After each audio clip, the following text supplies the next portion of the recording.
Ionic bonds tend to form under two certain criteria. And the first is ionic bonds tend to form between metals and nonmetals. So if you have two elements and one's a metal and one's a nonmetal, an ionic bond is likely to form. Now the second criteria is that ionic bonds tend to form between elements with a large difference in electronegativity.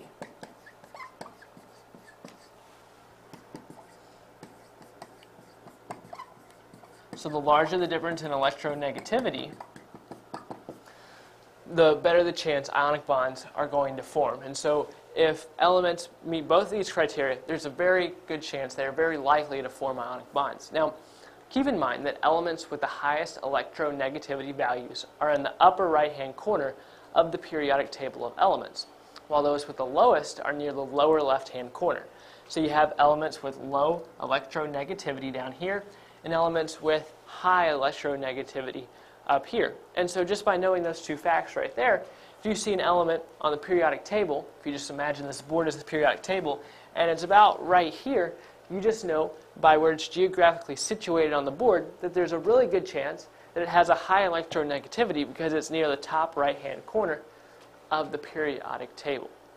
Now, I have some pairs of elements here, and I want to examine these elements to see if they meet this criteria and determine whether or not they are likely to form ionic bonds. So first we have nitrogen and oxygen. Now, nitrogen is a nonmetal, and then oxygen is obviously a nonmetal. So they are not likely to form ionic bonds because there is not between a metal and a nonmetal. We have two nonmetals here. Then we have potassium and fluorine. And potassium is an alkali metal. And fluorine is a nonmetal. So we've met the first criteria. We have reaction here between a metal and a nonmetal. So we're doing good so far. And then there's a high electronegativity difference here. And it's actually 3.2, which is pretty high. So they're likely to form ionic bonds, specifically potassium chloride. Now here we have barium and sulfur. And barium is a metal. And then sulfur is a nonmetal.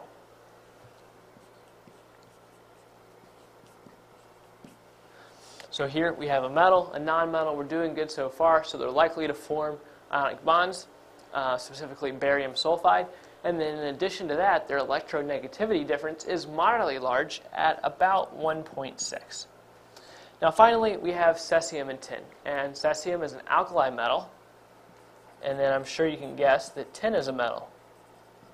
So here we have two metals interacting with each other, so it's not between a metal and a nonmetal.